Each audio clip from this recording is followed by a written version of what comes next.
Le caméléonceau trop coloré. Il était une fois un tout jeune caméléon, issu d'une famille peu banale. Sa maman était une belle caméléone, mais son papa était d'une autre espèce. Il appartenait à cette tribu magnifique, solide et athlétique des iguanes. De ce fait, le père iguane était souvent occupé à se maintenir en forme pour être un chasseur efficient et rapporter ce qu'il fallait de nourriture à son foyer. Il partageait donc de rares moments privilégiés avec sa femme et son enfant. De surcroît, comme ils se voyaient différents, il n'interférait qu'occasionnellement dans la relation caméléonesque qu'entretenaient la mère et l'enfant. Cette relation était toute pleine de bonnes intentions, de doux idéaux et de desseins constructifs. Elle n'en restait pas moins une relation où la compréhension était difficile. En effet, tant que l'enfant et sa mère étaient en symbiose, l'un collé contre l'autre, tout allait parfaitement.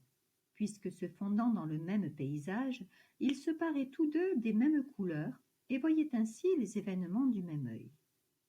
Les choses commencèrent à se compliquer lorsque le petit caméléon commença à s'éloigner de sa maman. Au début, tout allait encore à peu près bien, car restant relativement proche d'elle, le corps de l'enfant continuait de revêtir des couleurs similaires, de sorte qu'en se regardant l'un l'autre, ils se voyaient tous deux de très grandes ressemblances. Mais plus ils s'éloignaient, plus leur corps prenait des couleurs distinctes, parfois complémentaires, mais parfois aussi radicalement opposées. Et là, rien n'allait plus entre la mère et l'enfant. Ils semblaient ne plus se comprendre, ni même s'entendre. C'était quiproquo sur quiproquo, et aucun des deux sur le moment ne songeait à s'intéresser à ce qui les entourait ou entourait l'autre, afin de pouvoir se faire une image de la mosaïque dans laquelle ils se fondaient. Le petit caméléon en finit même par envier son père iguane de n'être que d'une seule couleur, stable quoi qu'il arrive autour de lui. Il restait ainsi imperturbable dans sa vision et ses perspectives, et faisait son chemin tranquillement. D'ailleurs, rien ni personne ne parvenait à le déranger dans sa tranquillité. Le caméléonceau, de son côté, se sentait de plus en plus déboussolé. Plus il bougeait, plus il se sentait perdu. Il avait bien tenté de ressembler à son père en se plaçant dans un endroit lisse, unicolore et sans nuances. Cependant, il lui avait fallu se rendre à l'évidence.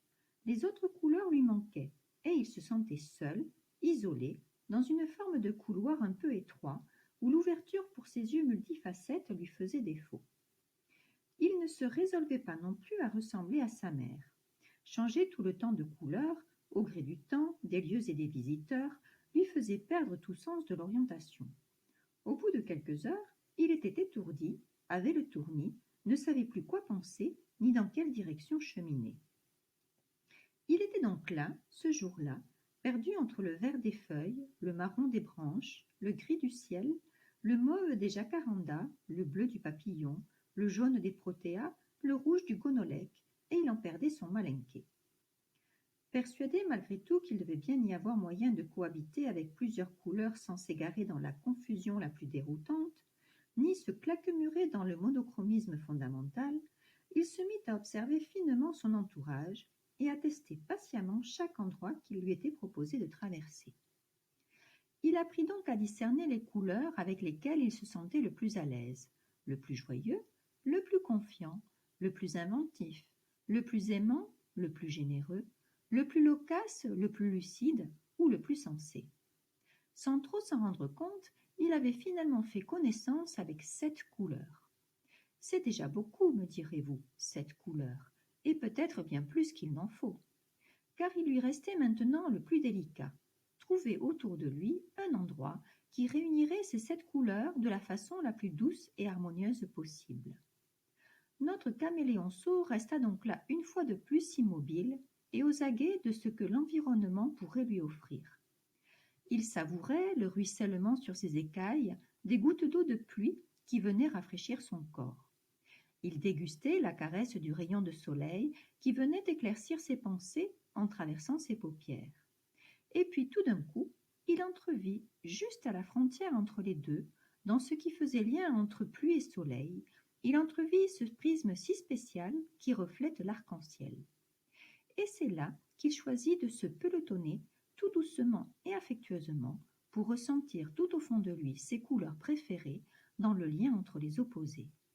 Et jaune, orange, vert, il trouva son univers, et rouge, mauve, bleu, il en vécut tout heureux.